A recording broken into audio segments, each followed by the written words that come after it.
Hey, guys. What's up, G? Want to go to Chachki's? Get some coffee? It's a little early. I gotta get out of here. I think I'm gonna lose it.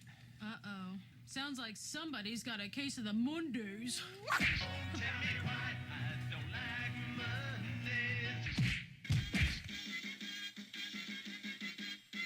What's the worst day of the week that gets us all depressed? MONDAYSUCKS. Let me ask you something. When you come in on Monday and you're not feeling real well, does anyone ever say to you, sounds like someone has a case of the Mondays? No. No, man. Shit, no, man. I believe you get your ass kicked saying something like that, man.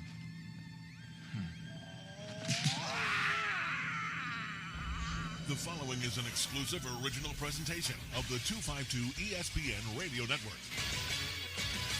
The drive starts right now. Starts right now. Just living the dream. Here's a guy who gets paid to talk. Are you ready for the most electrifying man in sports and entertainment? No, he did. I'm doing a radio show, so what? The most anticipated radio show ever. Right on three. 1, 2, 3.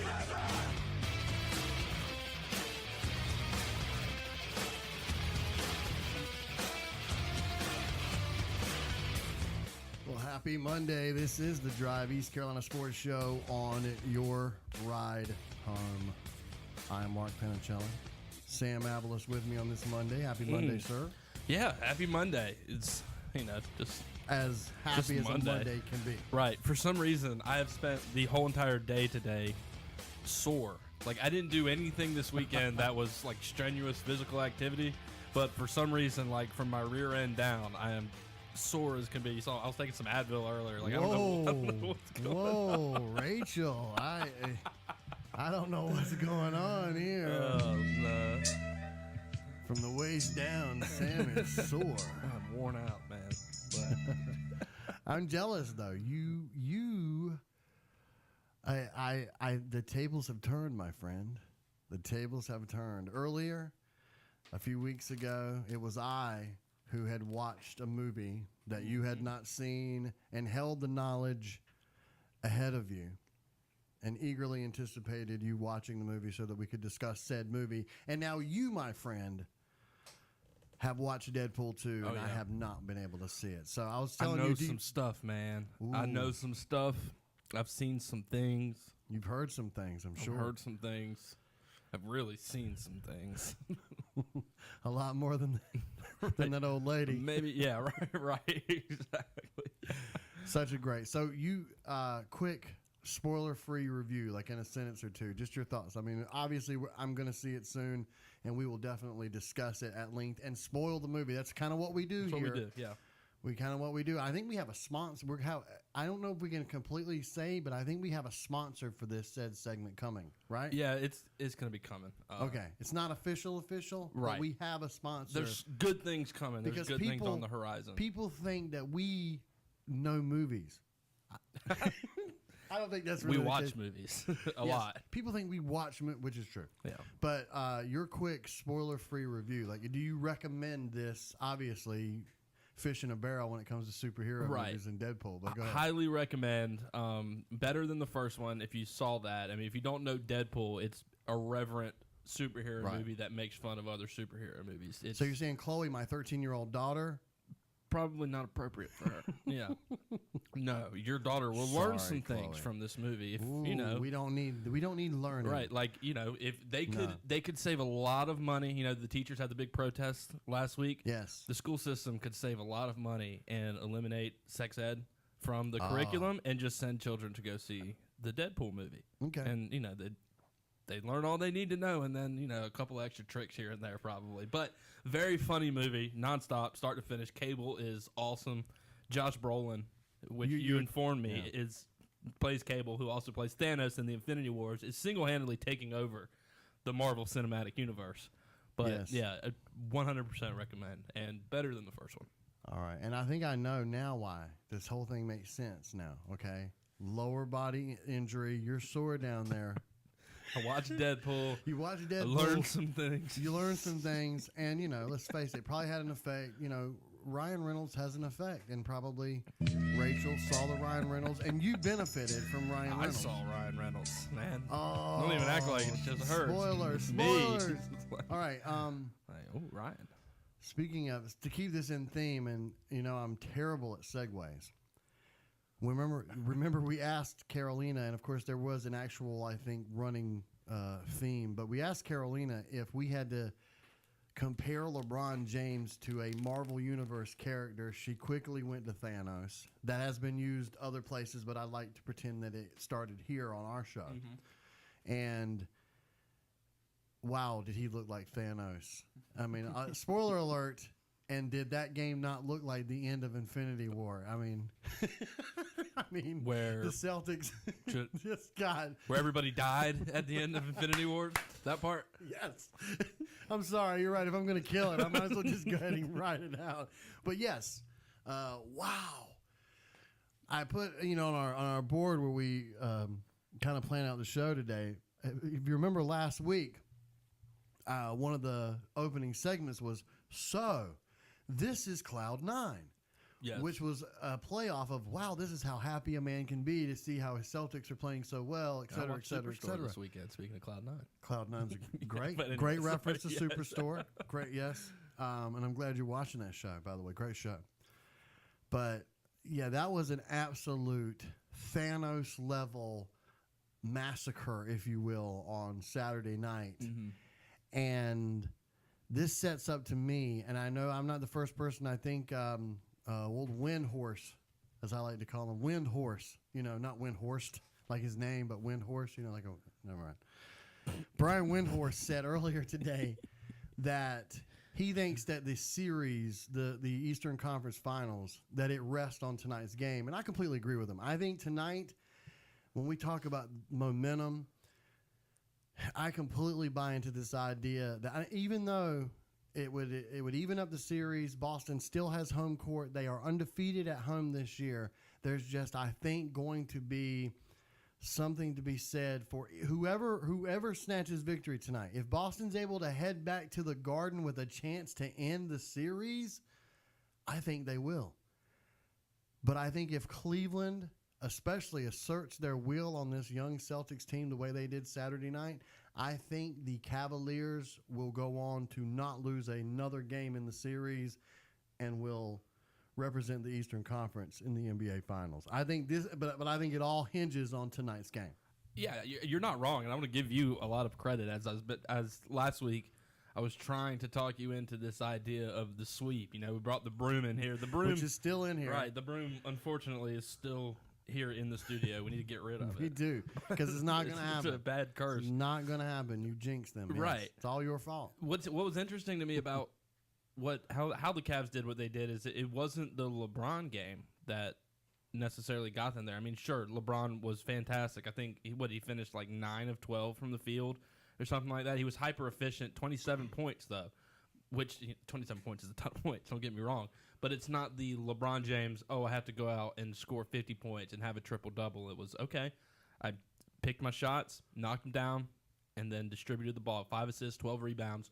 LeBron had a good all-around game. It was just we finally saw the running joke that's been over the last couple of weeks, ever since SNL spoofed it. Yes. The other Cavaliers finally showed up. J.R. Smith remembered how to play basketball. Kyle Korver was fed the rock an appropriate amount of times. So that, to me, is going to be the game plan. So I wonder, as we constantly laud praise onto Brad Stevens, what is the adjustment he makes tonight? Is it we need to force the Cavaliers to need the LeBron James game? It's kind of like the joke that we've been making about Kevin Durant, how the Golden State Warriors are 0-6 this season when KD scores 38+. Yeah.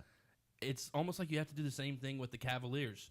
Let LeBron get his, but just force the other guys to struggle, and that's when you see these 25, 30-point blowouts that Boston had in games 1 and 2. Well, I think the other thing that happened to Boston was what I told you last week, too, was they have moments where offensively they just shrink, and nobody on that team really stepped up offensively, and they're going to need that. I mean, if there's any hope of defeating, it's not only what you were talking about, but